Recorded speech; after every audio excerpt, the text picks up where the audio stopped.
up, everybody? It's April Dawn. Let's talk about it. This is The Shy, Season 3, Episode 2. Y'all, I did my hair with those magic roller things, and this is what I came out with. Now, I don't really like it, but you know, I tried to fix it into this hairstyle, so I'm giving you circa 2017, 2016 mohawk, okay? But we gonna do it. We gonna work with what we got, okay? So this episode was a good episode. I thought it was, continuing on with this plot line. It's gonna be a good season. I feel it in my spirit, okay? So I don't want to waste no time. Let's go ahead and get into it. We start off this episode with Kevin. He's in Keisha's room. He's kind of looking around, trying to figure out what's going on. Apparently, she's been gone the whole weekend. It's Monday now, and we haven't seen her for 2 days. So he's trying to figure out what's going on. So he sees a purse, and he looks in a purse, and then he has a memory of when they were in the car, and he was looking for some mints because he was really hungry. Mama was eating the fries, and he finds Keisha's birth control pills, and he accidentally takes one thinking it's a mint or something. And you know, when the mom sees this, sister's like, give me that right now. And mama see them trying to fiddle with something, and she's like, show me what that is. And so after a minute or two, he shows her what it is, and she takes, and then we see him eating his fries, and we see Keisha outside getting fussed at by her mama, okay? So apparently the mama didn't know she was on birth control. I can't even judge young Keisha because when I was her age, I got snuck and got on birth control too. I was an athlete, and when I started to have sex, my period would be sparingly coming. So I didn't know if I was pregnant. I didn't know if I had made a mistake. I didn't know if it was just because I was an athlete and I was working out so much, you know, that happens, your period will stop coming. So I snuck and got on birth control, and eventually my mama found the shit in my purse too, and she went off on me as well. So we see her getting cussed out. We see her telling her get her ass in the car because she don't even want to see her face. And we see when Keisha gets in the car, she's very mad at Kevin, saying, damn, you always get me in trouble. You know, that typical brother-sister stuff. Then we see Kevin going to her computer, and he texts her friend from the computer. You know, he sees all the messages from her friend, like, where you at, girl? Where you been? You know what I'm saying? Do you know where you're going to? Do you know the things that life is showing you? All those things, okay? So we don't know. Keisha ain't responded, so he texts the friend and is like, hey, have you seen Keisha? You know, have you talked to her? And before he can get the response back, his mom comes home. So his mama is home, and she's asking about Keisha. You know, she didn't come back last night either. And he's like, no. And so now we can see that the mom is starting to get worried, and he tries to lie for her and say that he saw her, or, you know, whatever the excuse that he making up. But she telling him just get on and go to school. See Emmett pulling up to his next gig. He's almost late for the gig, okay? The people gonna be there in 30 minutes, and we see that one of his baby mamas is throwing a baby shower for her cousin or something of that nature, so he's catering the event. So his son comes in the room, and this is really the first time we've seen his son with her, or his son, he at least talk with her anyways. And so she says, he comes in, he tell the mama to get out, he finna have his assistant about to deliver the food or whatever, coming with the food, and the son is like, get out, you messing up daddy's stilo, you messing up his swag or something like that. And so we see that this boy done ordered Postmates from all kind of restaurants all over the city. All he did was put them in some containers and bring them out for the people to eat, baby. And it would have worked if the people had noticed that the food was so good. They knew where it was from. They knew where the barbecue was from. They knew it was this and that and the other. So they wasn't complaining about it. The food was good. And, you know, he even though he did a bootleg, he still did it. Okay, so his baby mama was like, boy, I could have called out and ordered takeout myself, but you know, you clever or whatever, so I'm gonna give you this little money. Because at first I thought maybe she wasn't gonna pay him, but we see that she is gonna pay him. She's just gonna, you know, she side-eyeing him a little bit, but he was smart. At least the food wasn't nasty. I mean, you know, he making his hustle. And we see Ronnie, child. Ronnie done sunk down to the rock bottom. I don't even know if it's rock bottom because apparently he like it. But Ronnie is out here looking for cans. You know, my grandmother used to make us put the aluminum cans on the side. And, you know, she used to turn them in to get money. So I knew what he was doing. He was looking for cans. He was getting some, about to go get some money for the cans or whatever. And we see him roll up to the can place. And the lady like, hey, you know what I'm saying? I'm a grown woman. You know, I could put this on you. I'm like, lady, first of all, what point have you gotten to your life, lady? At a point where you're giving up, you want to give up cooch to a homeless man. Girl, a homeless alcoholic at that. He didn't even wash his ass. We don't even know this is the last time he done washed his ass. Girl, are you up here trying to give your poon to him, Miss Ma'am? No, lady. If you don't go cook somebody some goddamn oxtails and sit the fuck down, auntie, I know something. Okay, so she up here trying to give her coochie away to Ronnie. He like, nah, I'm cool. I'm straight. You know what I'm saying? I don't need you, girl. You ain't ready for all of this. I also see Dre and Mama. So I had somebody in the comments talking talking about something. You need to do research. You need to do research. I just deleted the comment because I don't like negativity in my comments, number one. Number two, I wasn't about to research no minor ass character. How many lines did Karen say these last 4 seasons? About 5 or 6? I wasn't finna go and do no whole research project on a very minor character that is gone.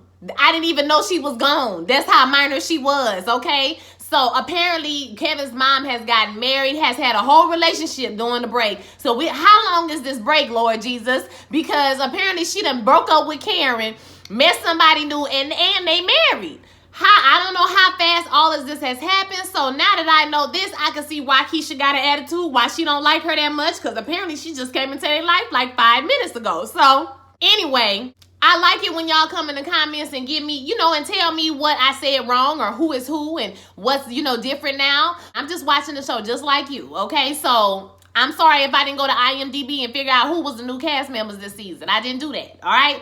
So anyway, Dre and Mama, I don't even know Mama's name because I don't even know if they've ever said her name out loud. So Dre and Mama, they rolling up to the school, okay? So they haven't seen her in a couple of days now. So they up to the school to ask about whether she's been seen at school, whether she's been in classes. And the principal tells them, well, she's been missing a lot of classes lately. We haven't seen her a whole lot. And the mom is like, well, why haven't you called me and told me? And she was like, well, I mean, it's low-key your responsibility to know where your kids are, ma'am. Like, I'm not supposed to know where your kids are. You are. You know what I'm saying? I felt the teacher on that to a certain extent because if a child is absent several days, you need to tell the parents. At some point, we need to be monitoring where this child is going. But I do agree with the principal as in you are the parent, ma'am. So it's not my job to know where your child is at all times. It's your job to know where your child is. I felt both of them on that in that respect because I do feel like mama do be a little lax sometimes, okay, with the supervision of the children. How they was drinking at the wedding in the kitchen and nobody ain't see. That type of thing. You see what I'm saying? So mama felt a little aggravated about that, which she had a right to because the lady was a little rude. She tells her just be positive after they like, okay, well, we haven't heard, or what about if something else happens or whatever. She's like, whose fault is that? Is it gonna be my fault or is that gonna be your fault? And the lady's like, let's just be positive. And so we can see that mama is upset. We ain't heard nothing from Keisha. Ain't nobody seen Keisha. Ain't nobody talked to Keisha. And the lady says she gonna let her know if she hears something.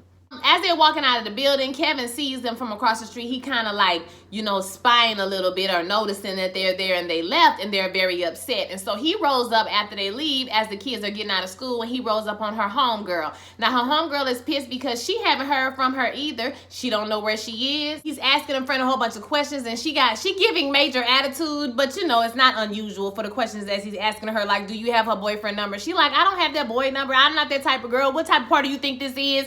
And he's like, listen, it's serious. I haven't seen her in 2 or 3 days. It's been a minute. Like, can you just please tell me anything you know? And the girl finally breaks down and is like, okay, she got a new boyfriend named Noom or something like that. And he go run with the 63rd Street gang. And, that's who he is. Don't tell nobody she said nothing. After this, we are back at the baby shower. And this is actually when Emmett's baby mama is like, you was shady. But you know what I'm saying? The food was good. So I'm going to go ahead and give you the money. And I thought this was funny only because the lady finds out that she having a boy and a girl. I was confused too when the balloons busted and it was blue and a pink. I was like, so what is she having? A boy or a girl? When she said twin, she said, oh, hell no, I got 3 kids already or 4 kids already or something like that. So now she about to have 2 more new kids. Congratulations, mama. We see Jake coming into the house. He lives with Douda now. So he walks into the house and Douda is talking to one of his people about some dude that's going to be a problem and they need to make sure they take care of it in X, Y, and Z.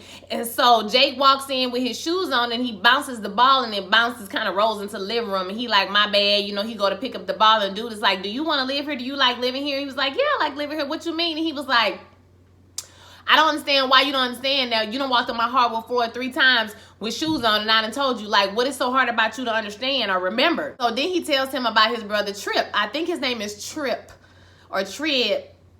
It was Tripp. I think it's Tripp. Correct me if I'm wrong, please.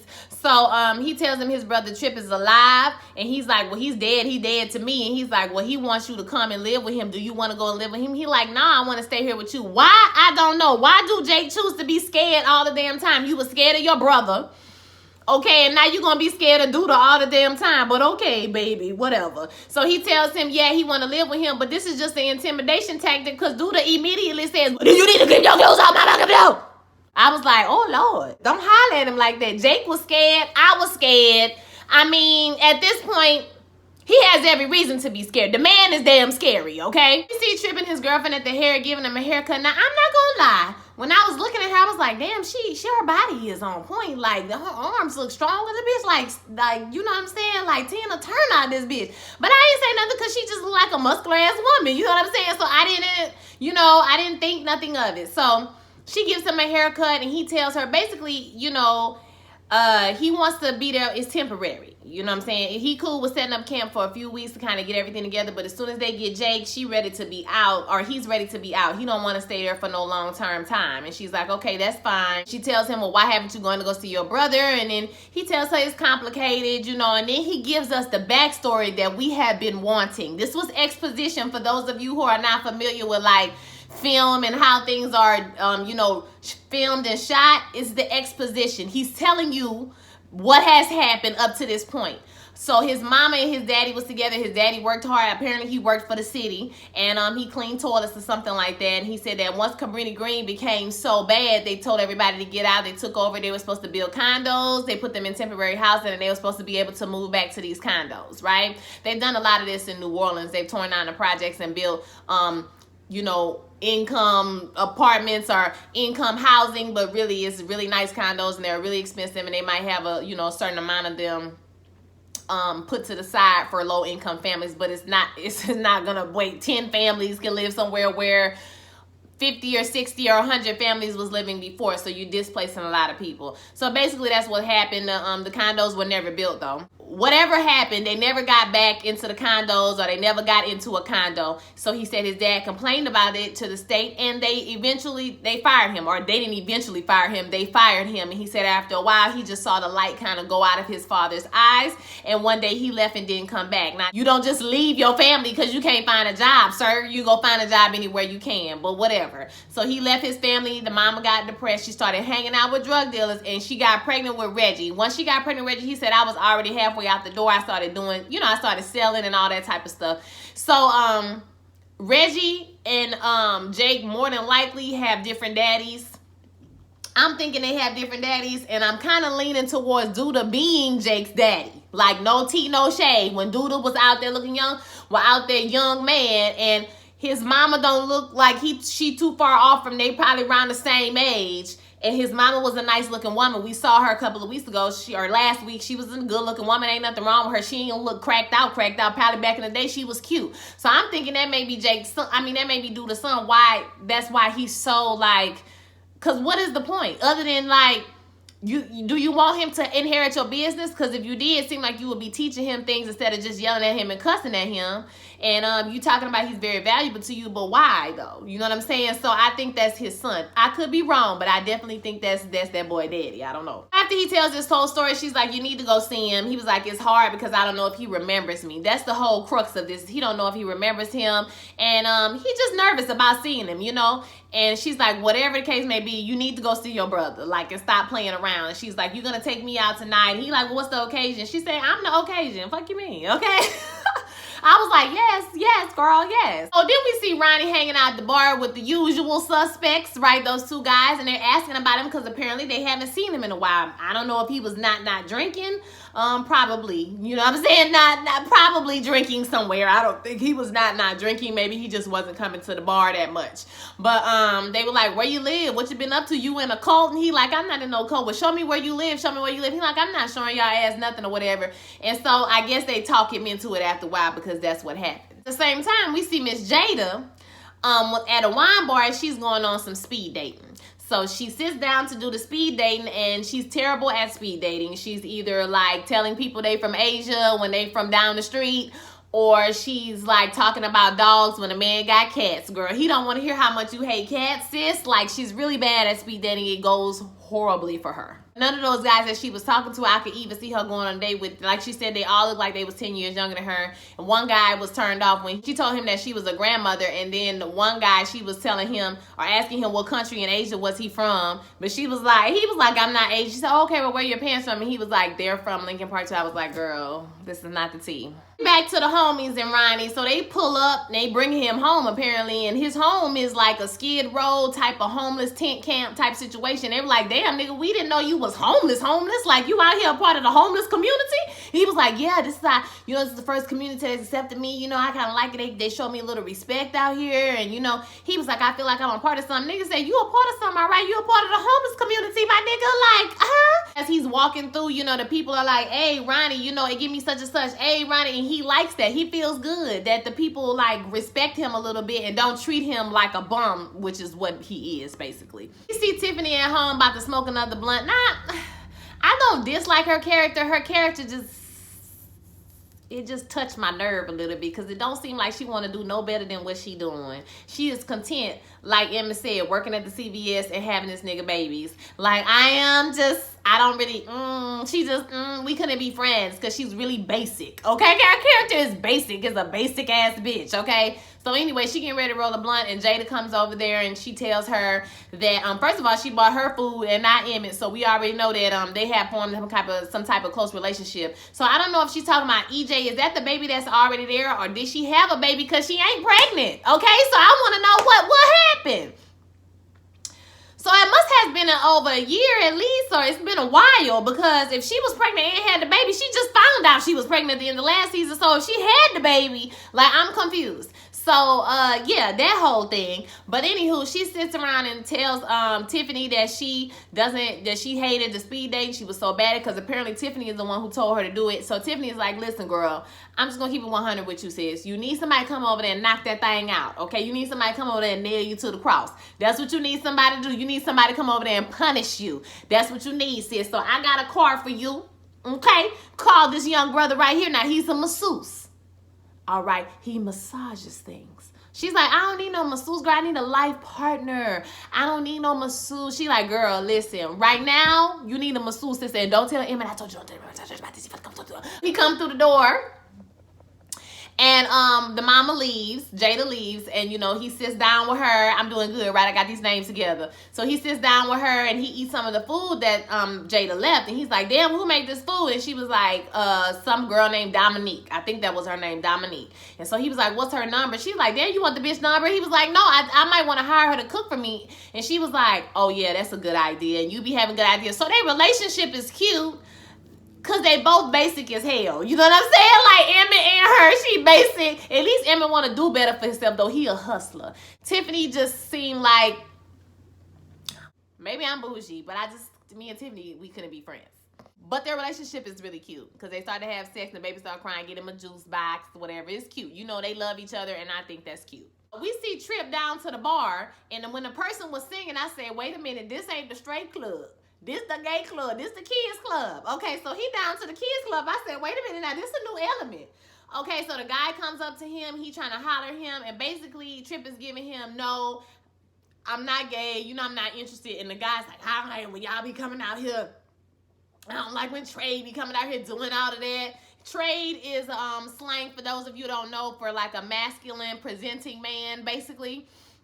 A man that's not effeminate, or the man that can pass for being straight or whatever, even though he might be gay. So he's saying basically he tired of Trey coming to the club and, you know, acting all hard and shit, but be the first one bent over calling his name. So we see that his girlfriend comes back from the bathroom, and so she's like, listen, I'm not gay or whatever. And he get into it with dude and push the dude. Now, I personally think the dude was doing too much. That's how he see you as a woman. So what is it wrong for him to say that he's not gay? Or not identify with the community? Now, I can see being homophobic. Now, that's just, you know, you don't want to be homophobic regardless of whatever relationship he's in. But I do think when he told the dude, you know, I'm not into that, or that's not me, or whatever the case may be, like, the dude should have just left him alone at that point. It's like, why do you keep going, sir? You want this? Like, I'm confused. So he get into it with the little dude, but he get in an argument with his girl, and it's like, listen, apparently she's transgender, like I said, and she's like, listen, you can't hate my community, but love me. It don't work like that. And he feels some type of way. You know, I do disagree with him trying to keep her in the house and saying, well, we can drink at home. We don't got to do this. No, you scared people going to think you're gay because we're out. And, you know, I don't want to be nobody's secret. Like, I perfectly understand that point of view from her. I don't want to be nobody's damn secret either, okay? So either you're going to be with me, we're going to be out, and you're going to be cool with it, or not.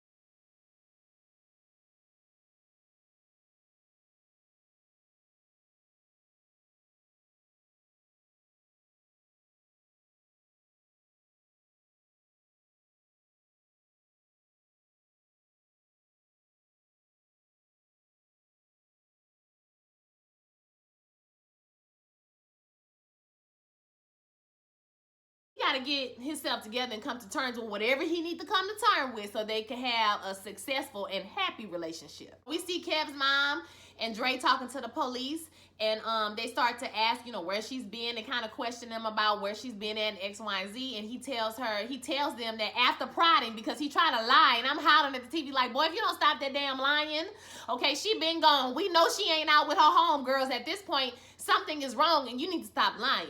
So he lies to them at first, and then the mama tells him to stop lying, and he tells the truth. So he haven't seen her since she left on Sunday, and apparently it's like Monday, Tuesday, Wednesday at this point. So they're all shocked because she's actually been gone longer than they thought she's been gone. And he tells that, well, I talked to her friend and they say she got a new boyfriend named X, Y, and Z. So immediately this like makes the cop not interested anymore. And this is what I be talking about. Black girls be going missing and nobody cares. People think they fast, especially because my thing is, even if she was fast, even if she was promiscuous and she was running away all the time, if she's gone and it's out of normal, you as a police officer, you should just take the complaint. And he was like, well, she was like, well, you can still file a complaint anyway, but I didn't think my daughter was like that, and my daughter was doing the same thing type of stuff. I'm not here for sis police officer. Sis was not giving me what I needed, okay? I was over her ass. She immediately became disinterested, and she left, even though they said they was gonna file a complaint or the report anyway. After the officer leaves, mama asks for her computer, and then Dre gets on the computer, and we can see already that she's trying to track her phone. She tells, mama also tells Kevin to get out the house. She don't even want to look at his ass no more. She's so tired of him because he didn't tell her what was up from the beginning. So Kevin goes over to Jake's house because I guess Douda is the one who brings him to school. But I thought that Kevin went to a different school now. I didn't think that he went to the same school as everybody else, but maybe I'm mistaken. Maybe now they go to that school too. I'm sort of confused on that one. But anywho, Douda was bringing him to school, and Kevin was telling Jake everything that's happened about how they can't find Keisha. It's been a couple of days. She found out she got a new boyfriend, and he's going to try to see if he can find out who that boyfriend is or where he lives or whatever the case may be. Jake tells him, listen, man, I know what it's like to lose a sibling, and I don't wish that on nobody. So like, we gonna find her. Whatever we gotta do, I'm gonna help you find her. So I'm thinking that we're gonna rescue Jake from the dark side this season. I'm hoping so, because I feel like he's a good kid. He got a heart, but his life been so jacked up. You know, he hard now. It's hard for him to show that emotion or feel safe to show that emotion with people. Emmett goes to see Dominique, which is Lala, our favorite non-acting actress, right? So Lala, and immediately we can tell there's a little bit of attraction between them. She's like, if you Emmett, let me see your wee-wee, because I heard you working with a monster. That's what everybody say, so prove it. So he pull out his thing, and she lets him in the house. And we can see that she got a restaurant basically going on in her front room, and her living room is a restaurant. I was like, sis, the health department, sis. Like, I don't know, girl. They eating food at her house. They going to the kitchen. She like, what you want to eat? She started making him some food, and he started running her down like, I want you to work for me. You know what I'm saying? She like, I don't want to work for nobody but myself. And he's giving her like, we can make so much money. You know, we can do this and that and other, and come to the kitchen. He gives her the address and tells her to come at a certain time. Oh, she also said that Brandon wasn't shit. And I was like, don't be talking about Brandon now. He was shit. Don't be talking about him, girl, because you wasn't down to no chef competition, ho. So why you hating, ho? Okay, I ain't like that at all. I ain't like that, Dominique. Apparently, Douda got Kevin and all the children working down there to the pizza place. And Jake tells Kevin that, listen, Noom live in the trap house. I don't know if you want to go there. And Papa is like, I ain't going to that bitch. I'm not going. I don't know what y'all talking about. I ain't going up in there risking my life. Fuck that. And then we see that Jake has a guest. So Jake goes out to the back, and guess who it is? It's Tripp, his brother. And he's like, hey, do you remember me? I was so happy that Jake actually remembered him. He says he remembered him, and, you know, he's like, I came back for you, and I want you to come live with me. And he tell him, you know, if you want me to leave, I will leave. I will never come back. And Jake tell him, no, I don't want you to leave. I was like, come on, Jake. Come on, Jake, with the good sense. Because then he said something like, I'm not going to get killed like Reggie. I'm smarter than him. I was like, you're not smarter than him, and you will get killed like Reggie. Because you only going to get killed or end up in jail. That's what's going to happen to Douda too. He either going to get killed or he going to end up in jail. There's no really retirement policies and plans for drug dealers, bro. Like, it's always going to end bad. Most of the time, it's going to end bad. So he tell him not to leave. He just tells him, can we get to know each other? He was like, yeah. He's like, why don't you come with me? He like, I don't know about all that. Like, you moving a little too fast. That's baby step this shit. I was like, come on, Jake. I know that's right, because I don't know if I want to be living with you either. We're going to see, okay? Because see, I got myself into this situation I don't want to be in now. So, he like, we gonna see, you know what I'm saying? We'll work it out. I don't know about all that. We just gonna get to know each other. And so that was cool. And when he goes back inside, he tells, I guess this has, you know, convinced him now that he wants to help Kevin. So he like, I'm gonna help you, you know what I'm saying? Whatever we gotta do, I'm gonna go over there with you. And Papa like, I'm gonna go too. But I'm just saying, if he got a pit bull, bitch, I'm out. I ain't got time for this, okay? I'm trying to live to tell the story. I said, I know, Papa, I know that's right. Jada's at the house getting her rubbed down, honey, getting her a massage from the man, honey. He is rubbing it. First of all, don't nobody be doing all that moaning when you getting no massage. Like, sis, I'm gonna need you to relax just a little bit, girl. Like, it was not that serious. But they was, you know, he was giving her the rub down, and she noticed that his wee-wee head got hard. His wee-wee head got a little excited. So, girl, next thing you know, they was turning it out in the bedroom. I said, y'all better do it. You better get it, girl. Get it. And I just have a thing about seeing a lot of chocolate. I just like chocolate, you know what I'm saying, and the hairs that be at the bottom of your back. I like those chocolate skin and little hairs, okay? So seeing all that chocolate, you know, grown people love it, did something to me. And as the young man is coming out of the apartment, he runs into Emmett. Apparently, they know each other. They went to school together. So they sitting there talking. He like, yeah, man, you doing a massage thing? Yeah, man, I be doing a massage thing. You know, sometimes I be adding a little extra. And they was like, oh, shit, they be paying you for it? He was like, yeah, they be paying for it, man. I just hooked up Shorty right there in you know, apartment on the second floor. He said, wait a minute, my mama live on the second floor. What apartment she live? What apartment you was in? He was like, 2B. And he was like, nigga, that's my mom. And the boy just took off running. It was hilarious, y'all. When he brought that baby up there, when he was spraying that motherfucking Febreze, I was dead. I was dying. Okay, I was laughing. He was like, Mama, you ain't gotta do that. If you bored, I would have Tiffany get you some toys or something. You ain't gotta do all this. She was like, listen, boy, I'm grown. And he was like, yeah, I'm grown too. And the young man is grown as well. So I'm just saying. You see that Dre has tracked Keisha's phone to the Skid Row homeless tent, you know, community, and she's come down there. So she's down there and she asking people about have they seen Keisha, and she sees Ronnie and she goes up to him and asks him. He said, yeah, I saw her waiting on the bus stop. And she was like, well, can you tell me anything else? And he was like, no, I mean, I don't know what she had on or nothing. Like, I really wasn't paying attention, but if I remember anything else, I will let you know. But apparently he knew that she didn't have her cell phone or whatever. It was cracked and it was on the ground because he knew the cell phone was with another homeless guy. So he asked the guy for the phone because, you know, Dre is like, listen, if I find out, or she's like, I need you to tell me something. I know who you are, basically saying, I know you killed that boy. So this is going to follow him forever. People going to assume that he's always doing horrible stuff because he's done something, right? So he goes over to the other homeless guy. He gets the phone from him and he's like, listen, you know, give me the damn phone. And the man got an attitude with him at first, but he pushed him out the thing. He take the phone and he give the phone to her. She like, well, what happened to it? What's going on? He's like, I don't know. It was like that when I got it, you know. And she's like, well, if I find out you had something to do with this,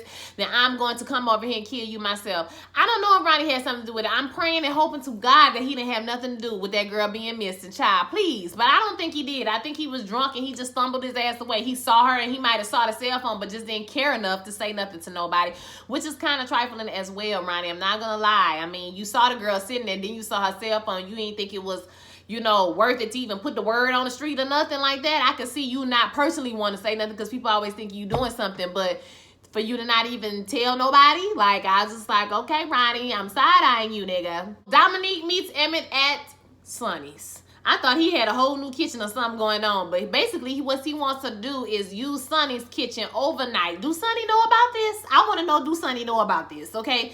But they want to catch all the late people, all the people that's getting out the club, all the people that's getting off of work late, the graveyard shift, basically. And she's like, well, I don't know if I want to do that, you know what I'm saying? I don't know if I want to do that. And he's like, listen, he gives her this whole basic Black Lives Matter speech. I'm trying to have something from a family legacy. I'm trying to build something. Okay, rise up, young, gifted, and black. Okay, I'm trying to do it. And she like, okay, nigga, fine. Let's just make this coin. See Kev's mom and Dre with the police officer again. They're giving her the phone. She's crying. She's upset. You know, all this is really starting to come on to her now that Keisha is nowhere to be found. And we see that Kevin and the homies are rolling up with the bicycle to Noom's house. Okay, so we see once he gets there, he knocks on the door. And he asks if Keisha is there, and the guy answers the door. He says, no, Keisha not there. And he says, well, how do I know you're not lying? And the dude pull a gun on him. And Kevin straight G was like, do you think that scared me? me? Is that supposed to scare me? Because if y'all remember, Kevin has had a gun pulled on him before. So he's like, that don't scare me, nigga, and I'm not leaving here until I find out where my sister is. Is my sister here? She been gone. Ain't nobody heard from her. He ain't say all that, but that's what he was saying in his horde. He was saying she been gone. Can't nobody see her. My damn sister gone, nigga. You gonna have to shoot me because I need to know where my damn sister at. And I was 100% here for Kevin. And I hope they don't shoot him. They're not going to. But I feel like it's gonna be a while before we get Keisha back. And even if we do get her back, she gonna have some problems, because I just hope she ain't out here being sex trafficked. My God, Jesus. My mind automatically be going to the worst thoughts. And so I'm just trying not to have those bad thoughts. You know what I'm saying? So I thought this episode was really good. I liked how they're doing Jake's character. It's going to be interesting to see that journey for him. Will he turn away from evil? Will he go back with his brother? I just would have went back with his brother so I could wear shoes in the house. I mean, you know what I'm saying? I just would have went back with my brother because I ain't got to get hollered at. But, you know, I don't know. It's something about Jake that like being afraid of the people he lived with. I don't know, because he was afraid of Reggie ass too. So I don't know. So I'm hoping that he will find a better sense of himself this season, and he will leave this environment that's going to certainly kill him, okay, or have him in jail or some craziness. I want to see what Dre is going to do, because they showed Dre a lot this episode. Her up closes of her face, facial expressions, how she was trying to calm the mama down several times. So I feel like she's going to be an important character. And when she pulled out that mace, I thought that shit was a gun. Okay, so I'm just going to put that out there. I definitely thought that was a gun, but it was mace. But I feel like she's going to be a more important character for some reason. I don't know exactly why, but I feel like that for some reason. So I think we're going to discover some things with Tiffany's character as well, because like I said, we don't know if she actually had the baby already. She haven't had the baby, but I don't see her really doing anything but sitting on the couch. Okay, like that's all we see her doing is sitting on the couch. So hopefully she will have something other to do than sitting on the couch this season. But overall, I thought this was a good episode. I want to hear your thoughts about this episode. Don't forget to like, comment, subscribe. My review is kind of long, y'all. So, you know, get you some snacks or shit. You know what I mean? It's going to be a minute. All right, I'll holler at y'all next week. Peace.